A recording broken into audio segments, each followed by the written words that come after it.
I have four children, two in their 20s and two relatively young daughters. I had always thought it better to wait until my children were older before discussing painful issues such as systemic racism. This past summer, with the brutal murder of George Floyd, part of an all too long line of Black people being killed at the hands of law enforcement, I realized that it was part of my white privilege that I could protect my children from having to face this terrible reality. My wife and I decided to share with them what was happening. However, it was the response of my daughters that I will never forget. They said, "But Daddy, didn't Martin Luther King fix that?" Now, my daughters go to the school where I am principal, and they have had the very best teachers. And I am very happy that they have been taught about the enduring legacy of MLK. But it hit me like a ton of bricks that they had no idea at all of the continuing struggle against racism and white supremacy in our society. The responsibility to change our world belongs to all of us, and it won't come from trying to protect our children from reality. My hope is that, with knowledge, my children will not stay on the sidelines, but will actively work for social justice and equity. 16-year-old twins, a boy and a girl, and they attended Breakthrough actually from pre-K 3 through 5th grade. They're now in high school in Bristol, and a couple months ago they turned 16, so they tested for and passed got their driver's permit, so pray for me. I have two new drivers in my household, but definitely thinking about my privilege of having those conversations with our kids about the rules of driving and being safe, but knowing that as because of their skin color, because of their white privilege, not having to have those awful, I'm sure, and extremely difficult conversations that people of color have to have with their own children about whether or what to do, right? The rules of what to do when you get pulled over by the police. And it really made me realize that as a white person living in America, my children have certain privileges, unfortunately, due to the color of their skin that not everybody has. And so just, having those conversations with my kids is important. And I will continue to do that because they, I hope that they realize and their eyes are more open to their privilege than mine were, and it took me a lot longer to realize. Thanks. Reflecting on my life as an immigrant coming from Jamaica, coming here to the United States for the sole purpose of better education and also for a better lifestyle for myself and my children, I realized that coming here, opportunities were a lot, and in taking advantage of those opportunities, getting an education, I realized that I placed myself in a category where I can be seen as privileged, but I want to just express that my privilege did not come by me getting it or someone handing it to me. It was a lot of hard work and lots of sacrifices that I made in order to get the privileges that I presently have. Having an advanced degree placed me in a different category from a lot of people who look like me, Black people who look like me, and I have to acknowledge that by the fact that when I go places, the fact that I have a doctorate behind my name. At first, when people see me, I'm just another black person. But when I'm introduced as doctor, then reactions changes and people see me in a different way. And I have to acknowledge that I also, because of the privileges that I sacrificed to get, I am able to send my 2 children to college so that they can have a degree and have a better standing in life.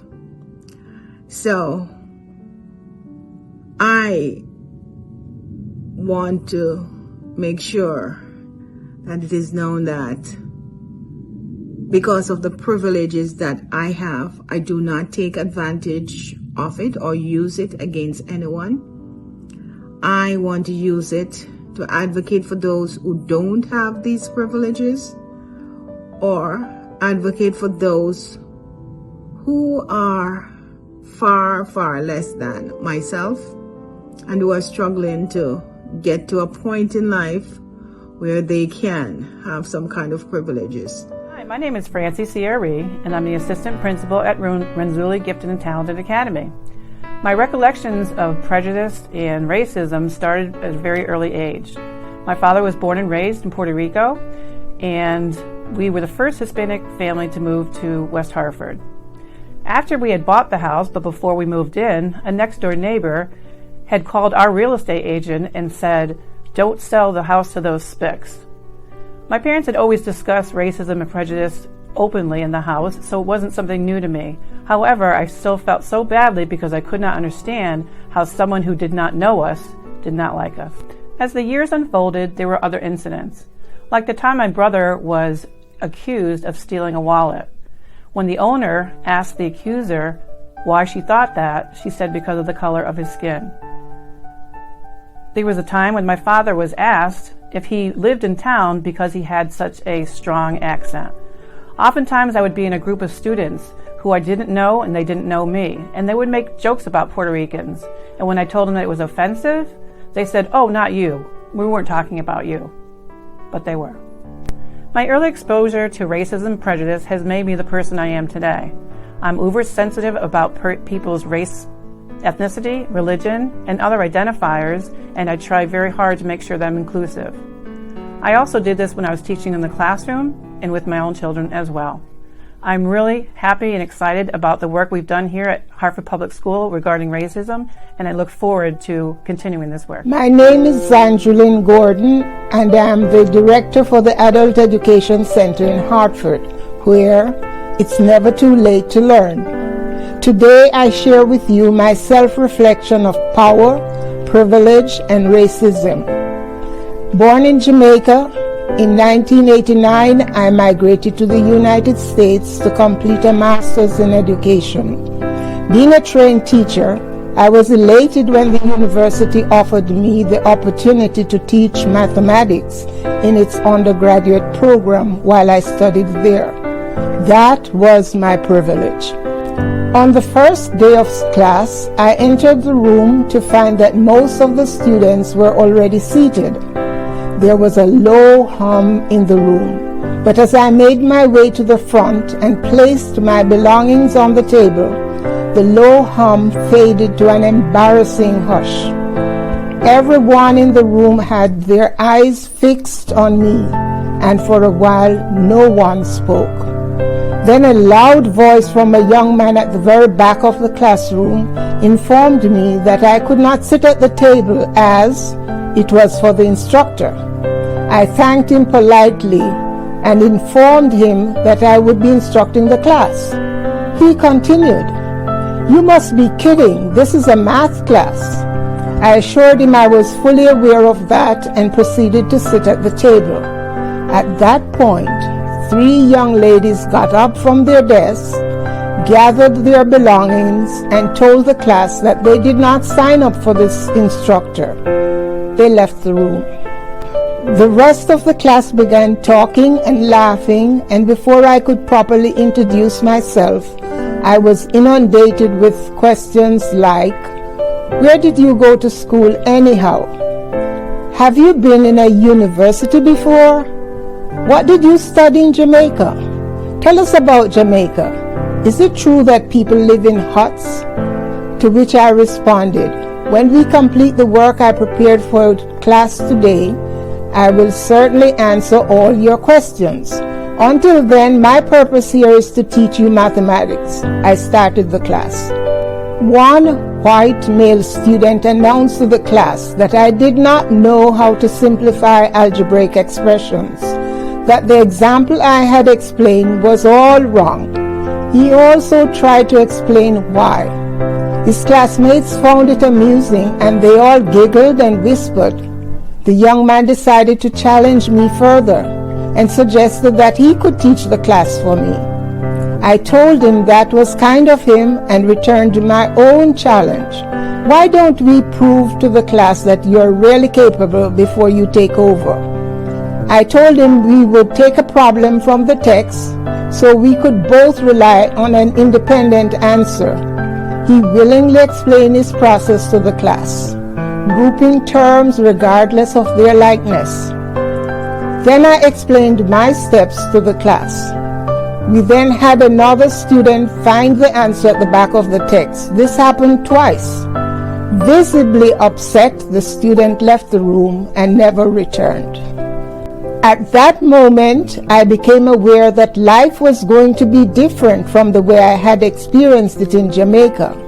For although I had the knowledge and credentials, I was not expected to be able to do the job well. Now, why did I have to endure this kind of humiliation before I was accepted as having the appropriate knowledge and credentials? Did this happen because I was born in another country? Did it happen because I'm black? Did it happen because of my accent? Did it happen because I'm a woman? Why was I being judged as inadequate? How many others have had to endure this kind of humiliation? Was this done in ignorance, or was I a victim of racial profiling? Is this racism? There are so many more questions than answers.